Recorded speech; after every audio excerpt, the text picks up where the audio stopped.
seterusnya. Pada malam ini kita akan membahas tentang kelanjutan dari surat Ad-Duha, yaitu surat Al-Insyirah atau juga dikenal dengan surat Asy-Syarah.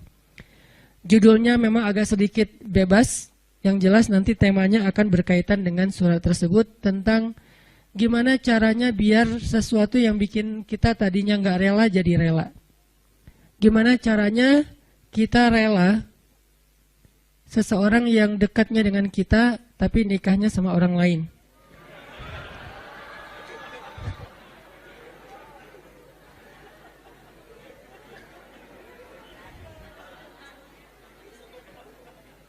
Soalnya saya juga nggak rela. Enak aja. Gimana caranya kayak gitu? Maaf ya, saya belum pernah ngerasain sakit sejauh itu, sedalam itu. Sesakit-sakitnya saya masih ada obatnya. Sekarang udah terobati. Apaan sih?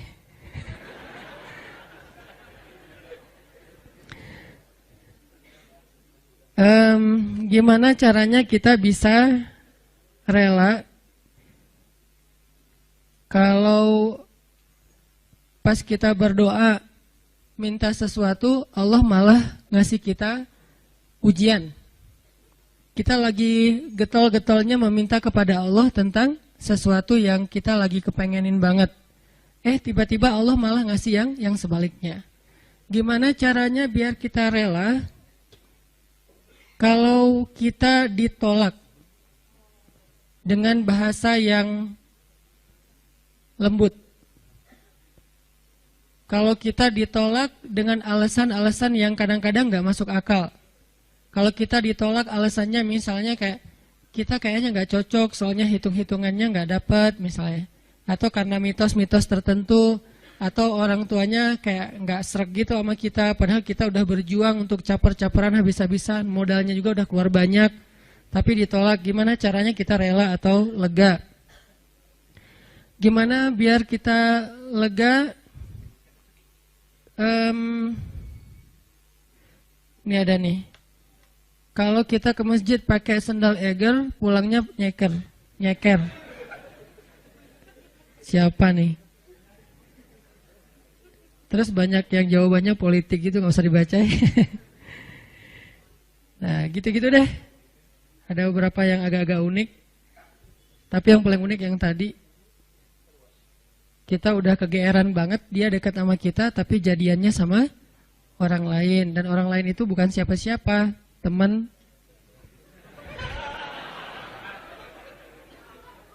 Nah, itu jahat banget. Gimana caranya kita bisa rela? Pernah nggak teman-teman mencoba untuk melakukan sesuatu yang kita tuh udah siap-siap bakal gagal? Kayaknya bisa dipastiin nggak akan berhasil. Contoh, kita kayak mau ngedatangin seorang calon mertua yang anaknya itu idola kampus banget, atau idola sekolah, atau teman masa kecil kayak Spider-Man atau apalah. Terus kita kayak yakin banget bahwa kita tuh bukan standar orang tuanya dan pasti kemungkinan besar akan ditolak. Cuman kan gak ada salahnya juga untuk mencoba ya. Nah, ternyata ditolak beneran. Nah, gimana rasanya tuh? Apakah kita bisa benar-benar lega dan gak dendam sama dia? Apakah kita benar-benar bisa ngerasa lega dan akhirnya bisa maafin orang tersebut kalau dia misalnya ngezolimin kita, ngejailin kita, ngecurangin kita, nikung kita? Yang terakhir agak berat sih. Yang misalnya dia kayak memfitnah kita, ngomongin kita, mengkomen dengan hate di akun kita, meng-kick kita di grup atau nge-blok kita di nomornya. Bisa nggak kita lega? Kita rela? Terutama kepada Allah Subhanahu Wa Taala. Karena ada orang yang mungkin sering nggak rela dengan perlakuan manusia, tapi dia masih berusaha untuk rela dengan ketentuan Allah. Yang parah tuh sampai ke Allah juga nggak rela. Dia nggak rela ketika Allah memberikan dia satu ketentuan. Bahkan nikmat pun kadang nggak rela. Dikasih nikmat sekian, dia berharapnya lebih. Dikasih nikmat begini dia berharapnya begitu. Dikasih fisik yang ini dia berharapnya kayak gitu. Dan seterusnya. Kadang-kadang masalah rambut aja dia nggak rela. Belum lagi nanti masalah kulit. Belum lagi nanti masalah tinggi badan, masalah apa segala macam yang sifatnya emang takdir dia diciptakan kayak gitu. Beda dengan mungkin kalau yang masalah-masalah katakanlah misalnya kayak sesuatu yang sifatnya karena usaha kita kayak berat badan atau jerawatan atau apa. Ini kan relatif ya. Tapi kalau emang udah takdirnya kayak gitu dia nggak rela. Termasuk dia nggak rela dengan ketentuan Allah dia seorang laki-laki. Sehingga dia pengen jadi ya transgender gitulah. Pengen jadi cewek. Terus dia cewek pengen jadi cowok. Terus dia bingung gitu. Kok dua-duanya nggak enak ya. Terus jadi saya jadi apa gitu kan ya. Nah, ini nggak rela gitu kan. Nah ini semuanya adalah tentang syarhus sadar, berlapang dada. Berlapang dada pertama yang paling penting adalah berlapang dada terhadap ketentuan Allah. Yang kalau dalam bahasa fikihnya kadang disebut dengan istilah takdir. Disebut dengan istilah takdir. Atau berlapang dada dengan sikap-sikap orang kepada kita. Seberapa besar lapang dada kita sehingga dada kita itu muat dengan kesalahan orang. Makin lapang, makin banyak kesalahan orang yang muat di dalam dada kita. Nggak sampai bikin kita nyesek. Jadi ada kesalahan, masih lapang. Nggak nyesekin kita, jadi kita masih santai. Kan orang kalau lapang, sebutlah kita kayak di sebuah ruangan, atau di mobil aja nih. Kebenaran mobilnya, mobil city car yang memang dua row gitu. Seatnya cuma 4 orang. Nah, kalau masuknya cuman kita driver nih, masuk 1 orang teman, kita merasa sempit nggak? Enggak. Atau kita jadi penumpang sama driver, masuk seorang teman masih biasa. Masuk yang ketiga jadi 4 orang sekarang masih biasa. Masuk yang kelima, yang keempat jadi 5 orang, mulai agak-agak gimana gitu. Apalagi duduk di belakang kan ya. Nah kebayang nggak kalau mobilnya bus? Kalau mobilnya city car yang mungkin cuman muat 4 orang, nyamannya, terus diisi 5 orang, jadinya gimana? Nggak nyaman kan? Tapi kalau bus diisi 5 orang, masih nyaman, leluasa, karena emang isinya harusnya 35, 40. Nah artinya dada kita itu sesek tergantung kelapangannya, bukan tergantung masalahnya. Ada orang yang masalah sepele bikin dia nyesek. Ada orang yang masalahnya udah luar biasa, dia masih kayak biasa-biasa aja. Kenapa? Bedanya bukan masalahnya, tapi yang membedakan itu adalah syarhus sadarnya, lapang dadanya. Ada orang ketika diomongin dengan satu komen negatif, hate yang masih wajar lah ya. Cuman kayak misalnya bilang ria gitu doang. Dia udah langsung rame gitu, udah langsung di replay, langsung terus dia kayak ngedebat gitu, langsung di blok, langsung dia kalau perlu akunnya juga ditutup, dia nggak mau pakai lagi Instagram pundung gitu. Pundung Visosmed misalnya. Ini gara-gara apa? Gara-gara ada satu haters yang satu kata doang, ria, sombong. Ini artinya bukan masalahnya terlalu besar, tapi dadanya mungkin belumlah lapang. Dan itu juga berlaku kepada pasangan, berlaku kepada keluarga, berlaku kepada orang tua, berlaku kepada guru, berlaku kepada banyak urusan hidup kita. Kadang-kadang satu kata bikin kita nyesek. Tapi ada orang lain yang udah 1000 kata dan katanya semuanya bold, dia biasa-biasa aja. Kenapa?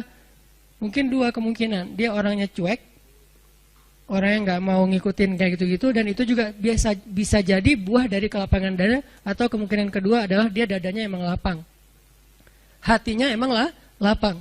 Sehingga salah satu yang kita selalu doain itu apa? Rabbi syrahli, malah sebelum yang lain-lain, Rabbi syrahli sadri.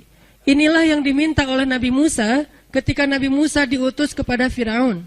Allah berfirman di surat Toha, idhab ila Firaun innahu tagha. Pergilah kamu kepada Firaun, dia itu jahat banget. Tagha itu jahat banget. Tagha itu zalim banget. Tagha itu durhaka. Tagha itu sangat sombong. Tagha itu udah luar biasa kejahatannya. Bukan lagi orang yang kejahatannya masih wajar. Udah di atas wajar, namanya tagha. Innahu tagha. Firaun itu luar biasa jahatnya. Apa kata-kata Musa? Musa nggak bilang ya Allah beri saya senjata. Karena kalau Musa minta senjata, Allah bakalan kasih senjata yang bisa ngalahin Firaun. Musa nggak bilang ya Allah kasih saya misalnya harta supaya saya bisa ngebeli semua kekayaan Firaun, kekuasaan Firaun saya bayarin aja lebih daripada Korun. Malah yang diminta oleh Musa dalam misi yang sangat berat itu apa? Qala rabbi syrah li sadri. Itu pertama yang diminta sama Musa. Musa berdoa setelah Allah memberi dia perintah. Kata Musa, rabbi syrah li sadri. Ya Allah, lapangkan dada saya. Baru yang kedua, wa yassir li amri. Ya Allah, mudahkan urusan saya. Jadi kalau dadanya udah lapang, maka urusannya jadi mudah. Kalau dadanya udah lapang, maka hidupnya jadi mudah. Kalau dadanya udah lapang, maka hubungan dengan pasangannya jadi mudah. Kalau dadanya udah lapang, maka hubungannya dengan partner atau teman kerja, tim bisnis kita jadi mudah. Kalau dadanya udah lapang, maka teamwork kita dalam suatu usaha sosial, gerakan dakwah atau apapun jadi mudah. Wa yassir li amri. Baru setelah itu, wahlul 'uqdatan min lisani yafqahu qauli. Selesai? Belum. Yang kita nggak bacain, yang keempatnya, waj'al li waziram min ahli Haruna akhi. Dan beri saya juga seorang pendamping yang dia pintar ngomong dan dia itu lebih ngerti realitasnya, lebih tahu apa yang terjadi di sana, saudara saya Harun, supaya kami bisa sama-sama berdakwah kepada di sisimu ya Allah. Jadi yang pertama banget diminta oleh Musa menghadapi Firaun aja lapang dada. Kenapa? Karena kalau Allah kasih kelapangan dada untuk Musa, kejahatan Firaun itu nggak bikin Musa nyesek. Kebayang ya, orang yang lapang dada diperlakukan oleh Firaun aja masih belum nyesek. Gimana kalau suaminya bukan Firaun? Kan banyak ibu-ibu atau istri-istri bertanya, Ustadz gimana menghadapi suami yang pemarah, suami yang galak, suami yang nggak setia, suami yang suami. Sekian banyak kesalahan suaminya. Lebih besar mana dengan kesalahan Firaun? Pastinya lebih besar Firaun. Dan kita nggak membandingkan suami dengan Firaun ya. Artinya emang ya jauh lah insya Allah. Ini bukan dalam masa dalam niat membandingkan. Tapi kalau kesalahan Firaun aja dengan kelapangan dada Musa tidak pundung, Musa tetap bisa bersabar, Musa tetap bisa menuntaskan misi dakwahnya, berarti lapang dada itu penting banget dalam hidup kita teman-teman. Sampai dengan kelapangan dada bisa menghadapi orang sekelas Firaun, berarti kan lapang dada itu penting banget ya. Yang kalau di bawah Firaun pasti akan lebih lega lagi nih. Di Firaunin aja lega, di Firaunin. Jadi diperlakukan oleh Firaun aja masih lega. Itulah yang diminta oleh Musa. Ini menandakan bahwa lapang dada itu salah satu doa yang paling penting untuk kita baca teman-teman. Bukan cuma pas mau ngomong di depan kita baca Rabbi syrah li sadri. Kapan aja? Rabbi syrah li sadri. Rabbi lapangkan dada saya.